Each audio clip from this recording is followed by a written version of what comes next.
Now, there are high hopes of a deal this year to end the partition of Cyprus. That would allow Greek and Turkish Cypriots to have more contact with each other for the first time in the past 40 years. But in one village in the far northeast, the two communities have already been living together for decades. Andrew Hopkins reports from Dipkarpaz in the Turkish Republic of Northern Cyprus.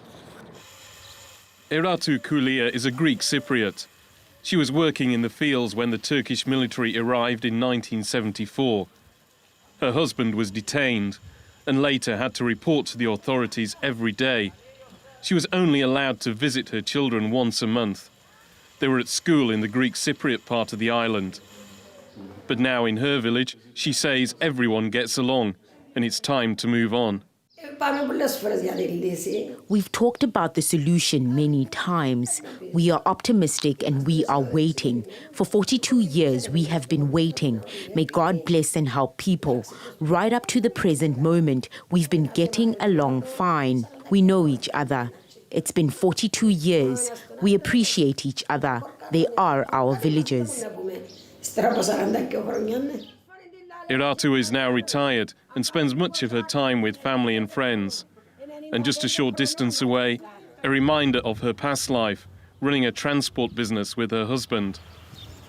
She lives in a village known to Greek Cypriots as Rizkapaso and Turkish Cypriots as Dipkarpaz.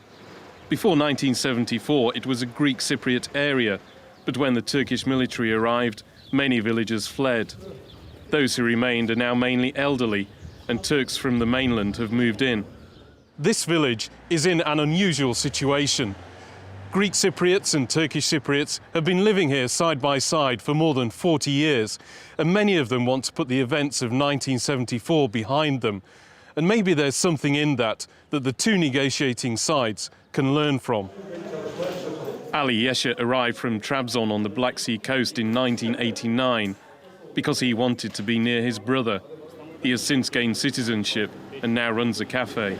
We are ordinary neighbors. There is no difference. We don't differentiate as to whether they're Greek or not. I've been here for 26 years and we live our everyday lives as ordinary neighbors. We don't have any problems.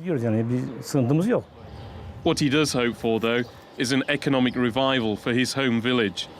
Dipkarpaz is right next to a national park and home to a couple of thousand wild donkeys.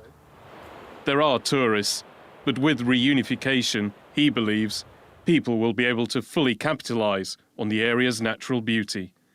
Andrew Hopkins, TRT World, in the Turkish Republic of Northern Cyprus.